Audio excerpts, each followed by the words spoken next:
आज हम हिस्ट्री के कुछ ऐसे क्वेश्चन देखेंगे जिनमें से अक्सर क्वेश्चन पूछे जाते हैं एग्जामों में। तो वो 4 टॉपिक हैं हमारे। नंबर 1 भारत से बाहर क्रांतिकारी गतिविधियाँ, नंबर 2 बंगाल का विभाजन, और तीसरी सूरत की फूट, और चौथा हमारा दिल्ली दरबार। तो सबसे पहले हम भारत से बाहर क्रांतिकारी गतिविधियों के संदर्भ में देखते हैं।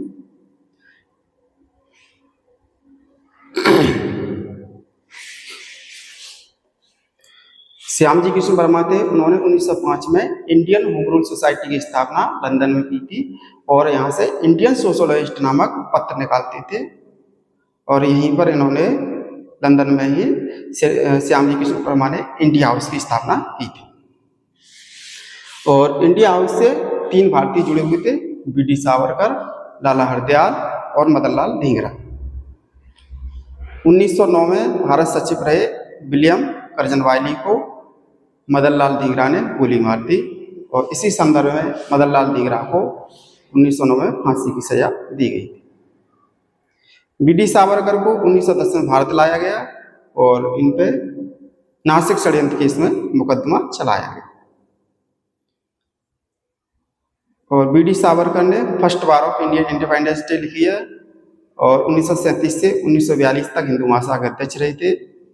और इन्होंने एक संस्था बनाई थी मित्र मेला 1899। तो ये जो अभिनव भारत में 1904 में बदल गई थी। तो ये याद रखना है कि मित्र मेला ही संस्था थी जो अभिनव भारत में बदल गई थी। डेट भी याद कर सकते हैं 1904 में। तो अभिनव भारत बी.डी. सावरकर की संस्था है। श्याम जी कृष्ण वर्मा की एक अन्य सहयोगी थी जिनका नाम मैडम भीखाजी कामा है, जिन्हें भारतीय क्रांति की माता कहा जाता है। इन्होंने 1907 में जर्मनी स्टुटगार्ट में भारतीय तिरंगे झंडे को फहराया था और इन्होंने बताया कि भारत एक गणतंत्र होगा, इसकी भाषा हिंदी और लिपि देवनागरी होगी। और जेनेवा से एक वंदे मातरम नामक पत्र निकालती थी मैडम भीखाजी कामा। अगली जो हमारी संस्था है हिंद एसोसिएशन ऑफ अमेरिका, ये है हमारी गदर पार्टी इसको कहते हैं। 1913 में नवंबर 1913 में सोहन सिंह भाकना ने और इनके सहयोगी हैं जैसे कि लाला हरदयाल, पंडित काशीराम, भाई परमानंद, करतार सिंह सरावा और रामचंद्र, इनके सहयोग से हिंद एसोसिएशन ऑफ अमेरिका की स्थापना की। और इसका जो इससे गदर पत्र निकलता था, इसीलिए इसको गदर आंदोलन भी कहते हैं। तो और इसका जो प्रथम अंक निकला था गदर का, वो उर्दू में निकला था और बाद में तो पंजाबी, बंगला और अंग्रेजी इस तरह से आगे भी निकलते रहे इसके अंक। अच्छा, अगली जो हमारी संस्था है यानी विदेश में जो क्रांतिकारी गतिविधि में संलिप्त थी वो थी राजा महेंद्र प्रताप। 1915 राजा महेंद्र प्रताप ने जर्मनी के सहयोग से काबुल में अपनी सरकार स्थापित की, जिसके वे स्वयं राष्ट्रपति थे और बरकतुल्लाह इसके प्रधानमंत्री थे। और इसके बाद हम सबसे पॉपुलर आंदोलन, और जिससे क्वेश्चन उठते ही रहते हैं, हर एक एग्जाम में आते रहते हैं, 20 जुलाई 1905 वाला है बंगाल का विभाजन, स्वदेशी आंदोलन। ठीक है, तो इसकी जो घोषणा हुई थी 20 जुलाई 1905 को बंगाल विभाजन की घोषणा की गई थी और 16 अक्टूबर 1905 को बंगाल विभाजन प्रभावी हो गया था। तो 16 अक्टूबर 1905 को अपने जो बंगाल में शोक दिवस के रूप में इसको मनाया गया था। और इसी दिन को आर.एन. टैगोर ने सुझाव दिया था कि पूरे देश में एक राखी दिवस के रूप में मनाया है 16 अक्टूबर 1905 को। राखी दिवस के रूप में भी मनाया गया था 16 अक्टूबर 1905 को। और इन्होंने 1905 में ही आर.एन. टैगोर ने अमार सोनार बांग्ला गाया था, जो बांग्लादेश का राष्ट्रगान बना था। 1971 में जब बांग्लादेश बना था तो उसका राष्ट्रगान बना। और इसका बंगाल का विभाजन क्यों हुआ, तो जो ब्रिटिश सरकार थी उसका मानना था कि ये जो बांग्लादेश, ये अपना जो बंगाल है ना, तो ये बंगाल जो है एक बड़ा सूबा जो प्रशासन की दृष्टि से इसमें बड़ी असुविधा होती है। प्रशासन हम भली बात यहाँ पर चला नहीं पाते। जबकि सही बात तो ये थी कि वहाँ पर जो है बंगाल राष्ट्रीय चेतना का केंद्र था और लोगों में राष्ट्रवाद की भावना उमड़ रही थी, उसको समाप्त करना था, ये ब्रिटिश सरकार का उद्देश्य था। और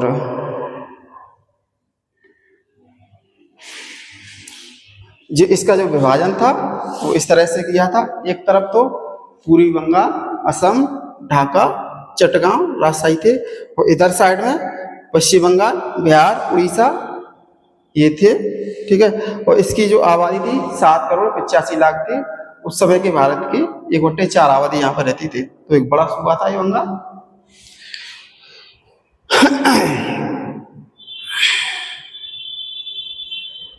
और इस संदर्भ में अश्वनी कुमार दत्त ने स्वदेशी बांधव समितियों की स्थापना की और सतीश चंद्र मुखर्जी ने डॉन सोसाइटी की स्थापना की थी।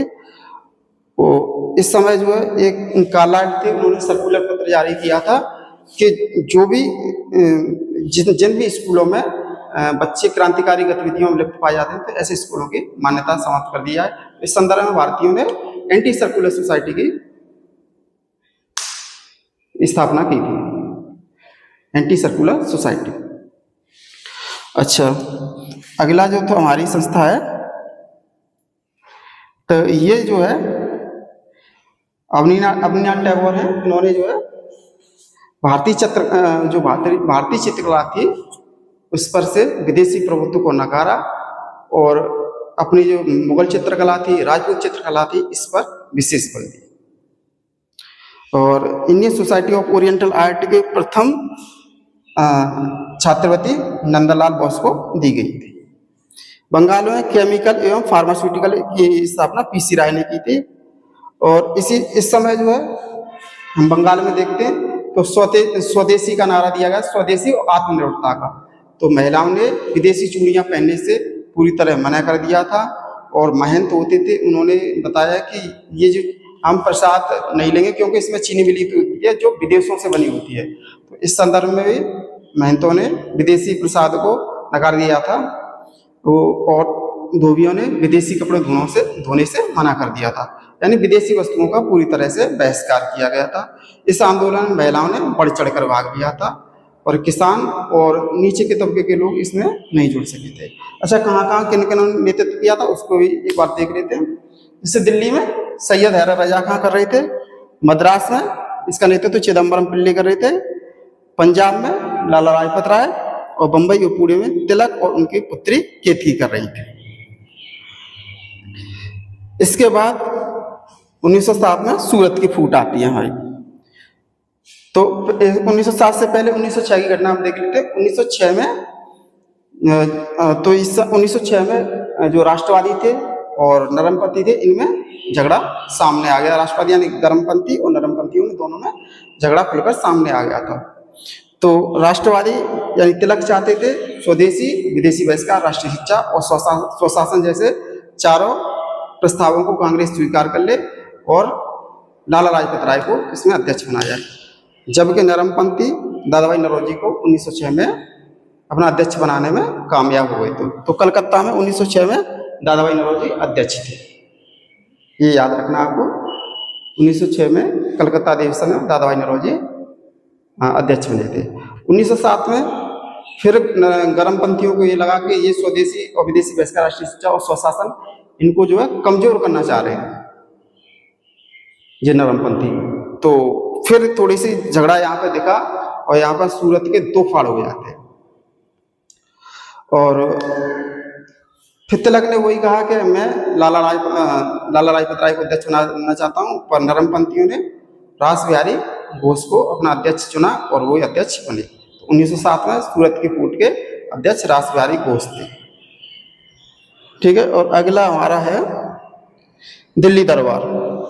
12 दिसंबर 1911 को दिल्ली दरबार का आयोजन किया, जिसमें जॉर्ज पंचम जो ब्रिटिश सम्राट थे, जॉर्ज पंचम और महारानी मैरी और लॉर्ड हार्डिंग। यहाँ पर ये लॉर्ड हार्डिंग ने बताया कि अब बंगाल का विभाजन रद्द किया जाता है, बंगाल, बिहार, उड़ीसा तीनों को अलग से सूबा बनाया जाएगा और जो भारत की राजधानी है कलकत्ता से दिल्ली स्थानांतरित की जाती है। तो 1911 में घोषणा हुई, 1912 में दिल्ली स्थानांतरित हुई थी भारत की राजधानी। अच्छा, कुछ एक आध क्वेश्चन है, मैं उनके संदर्भ में आपसे बात करता हूँ। जैसे आते भी रहते हैं, वो आपको बताना है, नीचे आपको कमेंट बॉक्स में बताना है। नंबर 1 पहला क्वेश्चन है कि तिलक ने कब कहा था, बाल गंगाधर तिलक ने, कि स्वराज मेरा जन्मसिद्ध अधिकार है, मैं इसे लेकर रहूंगा, किस अधिवेशन में ये बात कही थी? और एक गांधीवाद का है, महात्मा गांधी ने कहा था कि गांधी मर सकता पर गांधीवाद कभी नहीं मरेगा, ये गांधी जी ने किस अधिवेशन में कही थी बात? और गांधी जी ने सबसे पहले किस अधिवेशन में भाग लिया था, वो भी आपको बताना है। और 1939 में सुभाष चंद्र बोस ने इस्तीफा दे दिया था कांग्रेस के अध्यक्ष पद से, उसके बाद किसको अध्यक्ष बनाया गया, ये आपको बताना है। तो ये 4 सवाल है, ये आपको कमेंट बॉक्स में बताने, ठीक है। धन्यवाद। आप इसका स्क्रीनशॉट ले सकते हैं।